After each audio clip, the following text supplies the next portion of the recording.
Olá, Alessandro Mascarenhas, aqui dando continuidade à segunda parte da estratégia para redução de gordura corporal. Nós falamos dos pré-treinos na primeira parte, né, o que fazer especificamente para você ter desempenhos dentro de objetivos variados, sejam eles de performance, seja de condicionamento físico, seja de redução de gordura corporal, seja de ganho de massa muscular, né, o que utilizar como um pré-treino, seja alimento ou seja suplemento, aí dependendo da sua composição corporal e do seu objetivo, você tem como elaborar estratégias específicas, né, para potencializar ao máximo o seu resultado.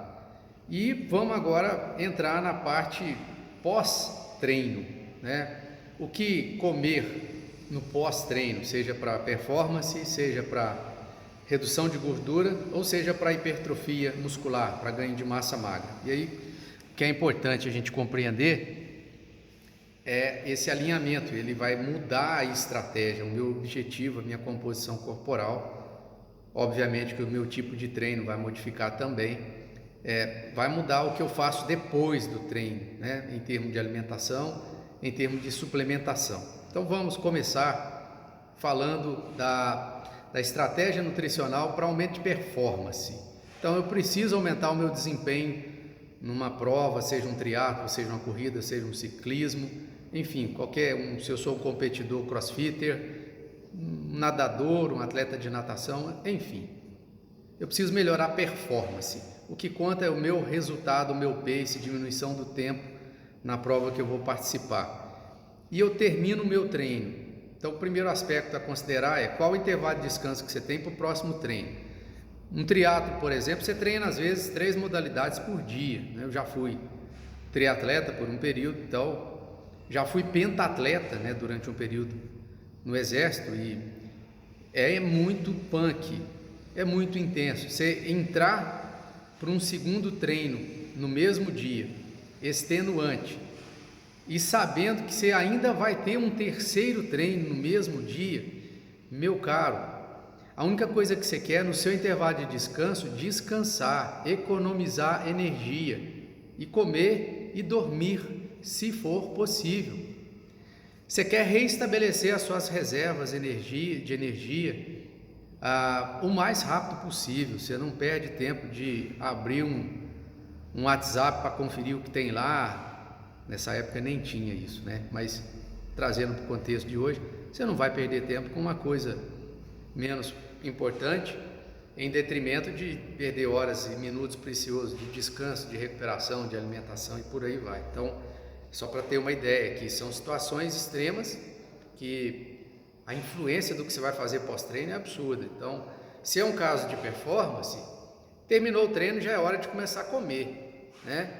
Já é hora de começar a devolver para o seu corpo aquilo que você perdeu, que você gastou demasiadamente. Por exemplo, uma atividade predominantemente aeróbia, num clima quente, principalmente se for seco, é reidratar-se o mais rápido possível, utilizando frutas cítricas, frutas com um teor de líquido muito maior, e aí vem laranja, melancia, melão, abacaxi, a mexerica, tangerina, enfim, essas frutas que têm uma quantidade muito elevada de líquidos, o coco, principalmente a água do coco, né?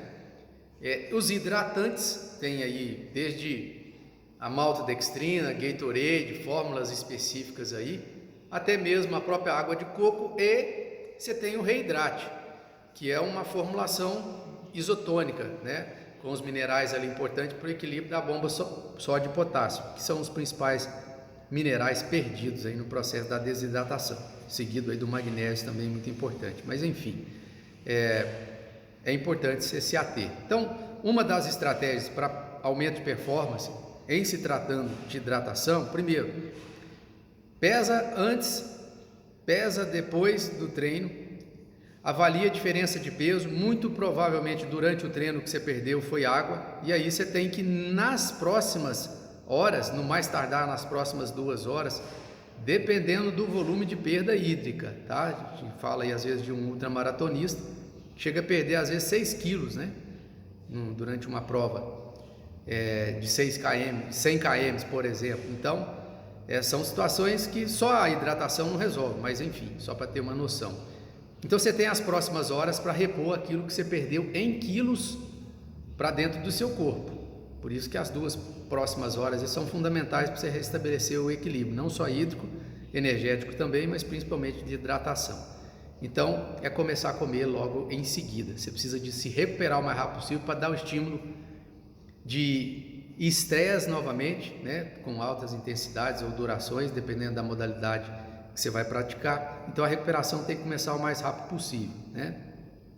E nesse aspecto, levando em consideração o biotipo físico que você tem, a composição corporal que você tem, vai definir qual a quantidade de carboidrato, qual a quantidade de proteína, qual a quantidade de minerais, qual o volume energético e qual o tempo que você vai ter para fazer isso, né? Se você é o caso de um triatleta que treina 3 vezes por dia, quanto mais rápido e maior volume que você conseguir absorver de nutrientes, muito mais rápido você se recupera para preparar para o próximo treino do dia, que em alguns casos você treina 3 vezes ao dia, né? Então é importante compreender isso. Mas não tem muita restrição do que você vai comer. Óbvio, se a pessoa precisa ingestir um volume alto de alimento ou de energia e não tem um apetite tão grande, você precisa trabalhar com alimentos de densidade energética maior. O que são isso? Esses alimentos? É o mel, é um açaí, é um abacate, é uma gordura, é tudo aquilo que em pequena quantidade tem muita caloria dentro, porque aí você come pouco, porque você está sem apetite, mas dá para o seu corpo a quantidade de energia que você precisa. Então são essas opções, algumas das opções que a gente tem aí para restabelecer esse equilíbrio o mais rápido possível, né? Agora, se o seu objetivo é hipertrofia, é ganho de músculo, você tem que começar a pensar que ganhar músculo não é ganhar peso. Ganhar músculo é ganhar qualidade. E aí você tem que começar a selecionar coisas para comer, para atender a sua necessidade, mas que tenham qualidade. Então é importante começar a selecionar. Não é só volume, aí começa a ter qualidade, não é só quantitativo, é qualitativo também.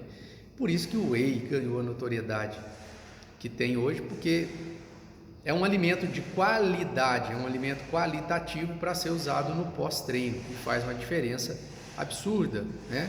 Você tem só aquilo que é desejável numa refeição pós-treino, com uma absorção muito mais acelerada, porque você tem um ambiente favorável e nas próximas 2 horas depois do treino, seu corpo está ávido por absorver nutrientes para reparar e regenerar tudo aquilo que foi degradado durante o treino. E aí um whey caberia muito bem, mas poderia ser ovos, poderia ser alguma outra fonte proteica, poderia ser queijo, poderia ser um leite, poderia ser um iogurte, enfim, poderia ser um arroz com feijão e a carne, os seus derivados. Mas é importante que você comece a selecionar a qualidade daquilo que você vai comer. Não é porque você treina para hipertrofia, que precisa de mais caloria do que gasta, que você vai terminar o treino e comer uma lata de leite condensado, que você vai dar um estímulo insulínico absurdo, vai levar o excesso de glicose para dentro do tecido adiposo. Não adianta nada o músculo estar grande se você não enxerga ele. E o tecido adiposo subcutâneo está entre o seu músculo e a sua pele. Se a célula de gordura se aumenta, com certeza você só vai ter volume, você não vai enxergar o músculo de baixo, você não vê origem e inserção, ou seja, onde o músculo começa, onde o músculo termina. São aquelas dobrinhas, aquelas invaginações que o músculo traz, que você fala, ó, ele está começando aqui e vai estar terminando, né, em outra região do meu braço. Então isso é importante para a gente compreender. Não adianta ter músculo grande se eu não vejo ele, né?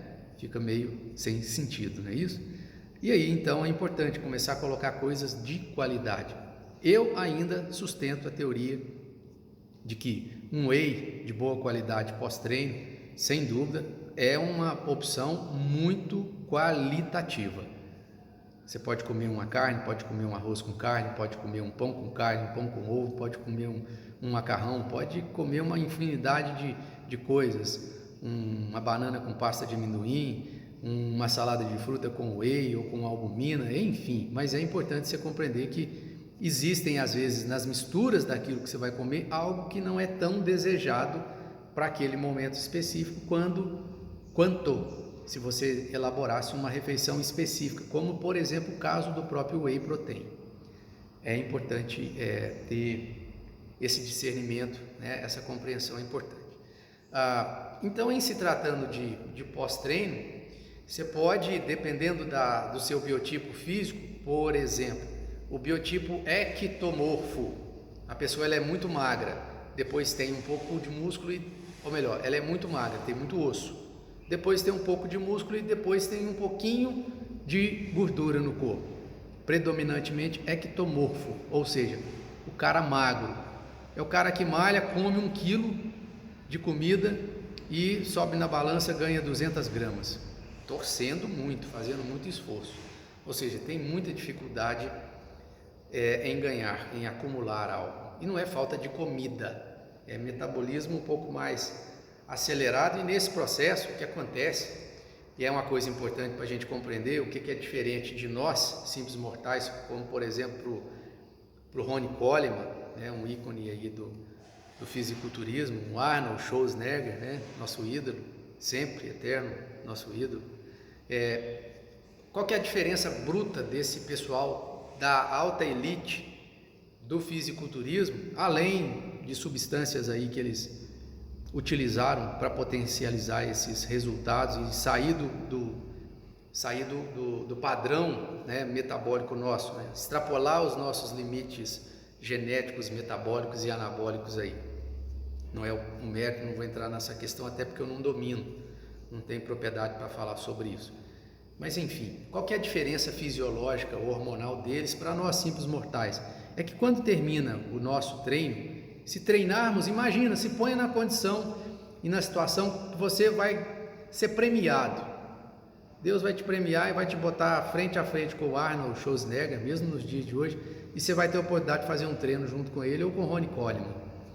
E aí quando vocês dois, ou nós dois, ou os dois e mais eu junto lá, treinando, terminarmos o treino, se fizer uma coleta de sangue nossa, imediatamente após treino, todos nós liberamos hormônios anabólicos para a corrente sanguínea no pós-treino. Cessou o treino, o hormônio começa a trabalhar. Por quê? Porque o hormônio é o mestre de obra, é aquele que dá a ordem para o pedreiro começar a construir e a levantar as paredes. A matéria-prima já está na obra, já tem o cimento, já tem areia, agora precisa de alguém chegar lá e falar assim, opa, pode começar a levantar essa parede. Quem dá essa ordem é o mestre de obra na obra, ou o engenheiro, e quem dá essa ordem dentro do nosso corpo são os hormônios anabólicos, e eles fazem isso através de sinalização bioquímica. Então, enfim, terminou um treino, precisa começar a reconstruir logo de imediato, e os hormônios anabólicos, principalmente aí GH, IGF-1 e outros aí, testosterona, eles vão aflorar, vão para a corrente sanguínea e vão dar para nós essa capacidade regenerativa, e aí tudo começa a acontecer. Então, voltando para a analogia, a diferença nossa para o Coleman, para o Arnold, é que depois do treino, todos nós vamos ter um pico hormonal, dadas as proporções do tamanho de cada um, né, da massa muscular de cada um, mas nós vamos ter um pico hormonal. O grande desafio é que 15 minutos, meia hora, 1 hora depois, nós, simples mortais, o nível de hormônio anabólico pós-treino faz assim, ele dá um pico, bum, e 15 minutos, meia hora, 1 hora depois ele faz assim, bum, desaparece da corrente sanguínea, e aí para de agir, levando nutriente para dentro do tecido muscular. O Ronnie Coleman, no dia seguinte, o Arnold, no dia seguinte, depois do almoço, você vai na casa dele, faz uma coleta de sangue, ele ainda tem hormônio anabólico, dando estímulo para levar e carregar nutriente para dentro do músculo. Então, quanto dura o estímulo anabólico de um fisiculturista de ponta e de um ectomorfo, que o ectomorfo acaba de treinar, o hormônio vai lá em cima. 15 minutos depois, a gente fala o seguinte, o ectomorfo vai na academia, treina pesado, e aí libera uma quantidade de hormônio significativa, proporcional à massa dele. Se ele morar duas quadras da academia, a hora que ele chegar na casa dele, o hormônio já caiu. Aí a hora que ele for comer na casa dele, ele já perdeu o estímulo anabólico. Então, ectomorfo, acabou o treino, come. A última série do seu treino é a primeira refeição que você faz, ectomorfo, magrinho. A última série do seu treino é a primeira refeição que você faz. Então, 9, 10 no supino, bota a barra, pega o seu whey, o seu lanche, o que você levou, preparou para comer e já come imediatamente, para você ter aí o estímulo anabólico da melhor forma possível. Agora, existe uma estratégia suplementar simples, que precisa de 2 minerais e uma vitamina, que é o zinco, o magnésio e a vitamina B5, ou melhor, a vitamina B6. Esses 3 compostos juntos formam um suplemento conhecido, antigo, simples, não simplista. Simples, porque é pouca mistura que tem, pouca interação, mas ele atua especificamente na função que ele se propõe a cumprir, que é manter os níveis hormonais mais estabilizados na corrente sanguínea por um período maior. Então, ao invés daquele magrinho ectomorfo que acaba de treinar, o hormônio vai lá em cima e 15 minutos depois o hormônio vai lá embaixo, acontece isso, dá uma modulada nos níveis hormonais. Eles não sobem tanto, mas também não descem tanto. Eles sobem até metade do caminho, mas permanece ali por um período maior. Aí você come uma vez, come 2, come 3, você ainda tem hormônio no sangue dando estímulo, você tem aproveitamento de 3 refeições que você fez, levando e carregando nutriente para dentro do músculo. Qual músculo? O que você treinou. Porque lá dentro tem receptores de quebra de aminoácidos que vieram da proteína muscular, principalmente as contráteis, actina e miotina, libera esqueletos dos aminoácidos, dessa quebra proteica por causa da degradação do treino, né? Todo treino machuca o músculo, na prática é isso que acontece. Esses sinalizadores caem na corrente sanguínea e é igual a historinha de Joãozinho e Maria. Eles entraram na floresta e foram jogando migalha de pãozinho para guardar, para marcar o caminho que eles estavam fazendo. O passarinho veio e comeu tudo, eles ficaram perdidos, mas lá dentro do seu músculo não tem o passarinho. Então o sinalizador bioquímico vai na corrente sanguínea e vai marcando o espaço para direcionar os hormônios e os nutrientes, né, que vão entrar para dentro do músculo que foi treinado para fazer a reparação do tecido muscular, tá certo? Então é importante usar esse suplemento simples, que é o ZMA, zinco, magnésio, vitamina B6, para modular os hormônios que você é capaz de produzir. Nós não estamos falando em hipótese alguma de aumento na produção hormonal. Por isso que muita gente às vezes não dá valor ao ZMA, porque compra a ideia de aumentar o hormônio. Não vai fazer. Não vai. Tem cara que aplica o hormônio no braço e não consegue anabolizar mais. Imagina você tomar 2 mineralzinhos e uma vitamina e imaginar que isso vai fazer seu músculo aumentar. Caramba! Mas não é aumentar, é aumentar a permanência do hormônio que o seu corpo é capaz de produzir fisiologicamente por um período maior, gerando um momento, um time, um tempo maior de anabolismo.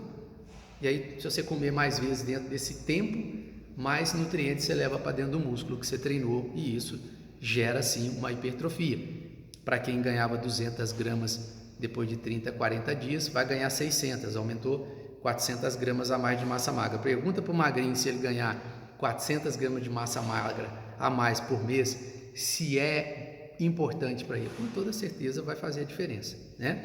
Se você está com um grande volume de massa muscular, você pode até se dar o direito de comer uma bobaginha a mais depois do treino, porque tudo vai ser absorvido, vai virar energia. Se a intensidade do seu treino foi muito alta, o EPOC, que é essa descompensação, né, do que vem no pós-treino, vai consumir tudo que é energia da sua alimentação, tudo que é energia extra da sua alimentação, não vai sobrar para fabricar gordura, vai ser usado para edificar músculo.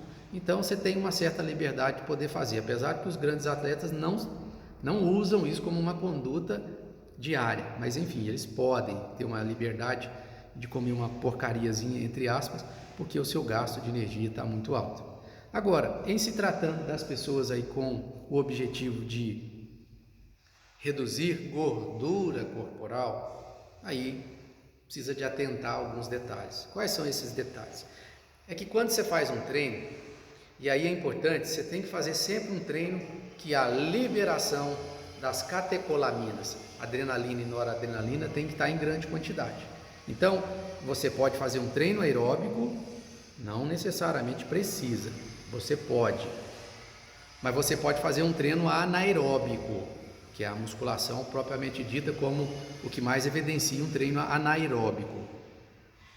O que precisa acontecer? O que precisa acontecer é que o seu intervalo de descanso para recuperação das séries do treino que você está executando, principalmente lá no anaeróbico, tem que ser o mais reduzido possível para você não deixar o seu corpo criar a energia necessária para você continuar treinando. Ele precisa sequestrar compostos desejáveis para metabolizar isso e converter isso em energia numa situação de estresse. Por isso que a adrenalina tem que estar elevada. E aí ele usa e sequestra as gorduras como fonte de energia. E aí, nesse caso especificamente, o que é prudente, né, fazer para que você obtenha resultado de fazer a musculação ou o anaeróbico ou aeróbico, né, para perda de gordura corporal, é obedecer o time. Aí, nesse caso, você quer que o seu corpo fique em desequilíbrio para ele conseguir sequestrar aquilo que está dentro do seu corpo que é desejável, que é a gordura, é o que você quer diminuir, não o músculo, tá certo? Então, uma estratégia é 30 minutos depois do treino, se você dosar a adrenalina e a noradrenalina que estava elevada durante o seu treino, 30 minutos pós-treino, ainda há um certo grau, principalmente da noradrenalina no sangue, e ela está ativando a utilização de gorduras para a obtenção de energia do corpo no processo de reparação ou recuperação pós-treino de alta intensidade com elevação das catecolaminas, adrenalina, noradrenalina. E aí, se você permanecer pelos próximos 30 minutos, assim que termina o seu treino, quando seu objetivo é aumentar a queima de gordura, você experimenta, tá? Você experimenta a ação das catecolaminas em ainda continuar utilizando gordura nesses próximos 30 minutos depois que termina o seu treino para ajudar no processo de emagrecimento. E aspecto importante, se você tem mais gordura no corpo, significa que a sua reserva de energia é maior.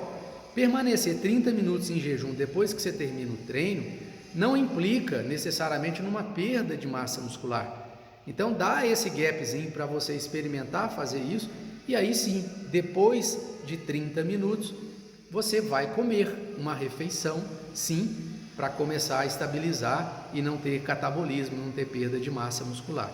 Agora, no seu caso especificamente, que está com mais gordura, que é fazer musculação ou aeróbico para queimar gordura, o que você come, o que você põe na boca depois do seu treino é imprescindível, que seja de uma ótima qualidade ou que você melhore muito a qualidade do que você vai comer manipulando as misturas, ou seja, 60% do que você vai comer na refeição pós-treino tem que vir de carboidrato de alto índice glicêmico, ok? Proteína, ok? E gordura.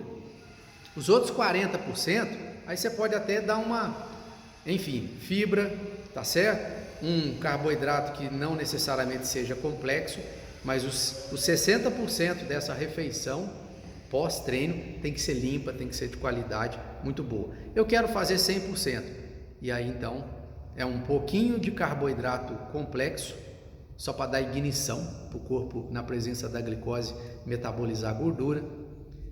O seu metabolismo ainda vai estar acelerado, principalmente se for musculação. Se for atividade aeróbica, isso não vai acontecer. Aí você tem que reduzir em caloria. Mas na musculação, a vantagem é que você vai poder comer um pouquinho mais, porque você vai gastar mais depois do treino. Mas aí a proteína e a gordura tem que vir numa quantidade maior nessa distribuição, e o carboidrato que você vai usar precisa ser um carboidrato complexo de preferência, para não dar um estímulo insulínico demasiado.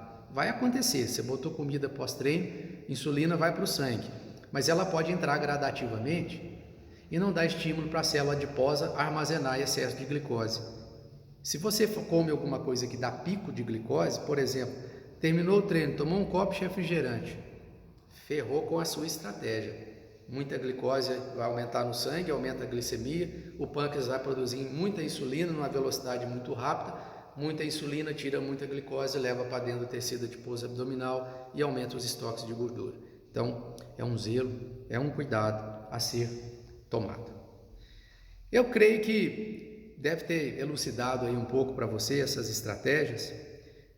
Se fez sentido, se você gostou, compartilha, dá um likezinho, né? E encaminha para uma pessoa que você entende que possa precisar. A gente quer esparramar a semente do bem. Se tiver pergunta, coloca. Se tiver tema para a gente falar futuramente, posta para a gente aí também nos comentários. A gente vai tentar te atender o mais rápido possível.